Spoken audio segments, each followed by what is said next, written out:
schéma précédent, on parlait de l'ampleur du Living Lab. Mon positionnement dans tout ça, c'est parce que, bon, oui, j'étais la personne ressource, mais en plus de ça, moi j'ai des intérêts scientifiques là-dedans pour voir de quelle manière ce que nous faisons, bon, premièrement, c'est validé là, et c'est un exemple majeur qui prouve qu'on fait de l'intelligence compétitive, même si elle n'est pas nécessairement promue par les structures d'enseignement. Deuxièmement, je peux donner des expériences formatrices aux étudiants, aux stagiaires, aux assistants de recherche, et pas nécessairement en dernier, les dynamiques qui fonctionnent à l'intérieur de ces structures. C'est ça qui m'intéresse, et de voir bien sûr les résultats à la fin.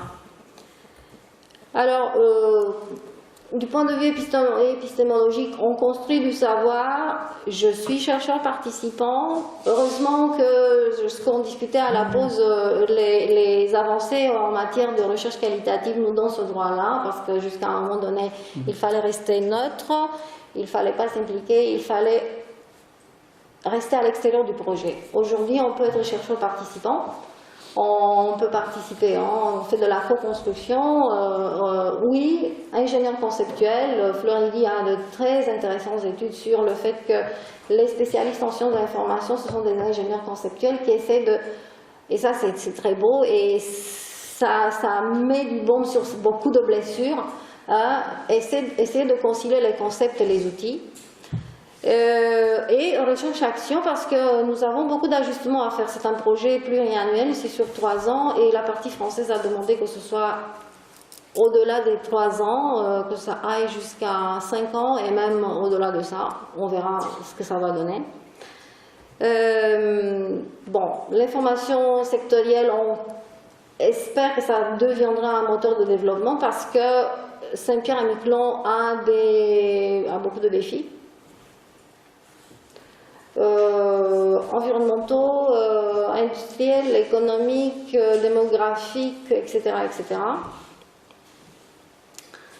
Et bon, j'ai touché un peu l'intelligence compétitive et j'ai mis en bleu l'information, le savoir-faire, les actions de soutien, ce que j'exprime comme étant les axes de veille, sans nécessairement changer quoi que ce soit, parce que tout de suite après, en fait, c'est veille, protection des connaissances et lobbying. C'est exprimé à peu près de la même manière. Là, en matière d'intelligence économique et compétitive, ce qui est intéressant, et ce que je dis toujours, c'est que la théorisation est récente. Mais c'est une dynamique sociale qui a existé depuis toujours dans les relations groupales. Ça, on ne peut pas le nier.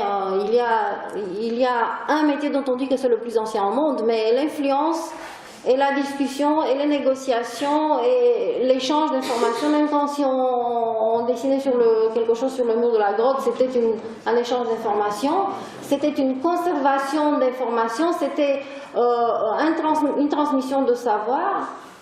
On peut le voir en perspective, c'est ça.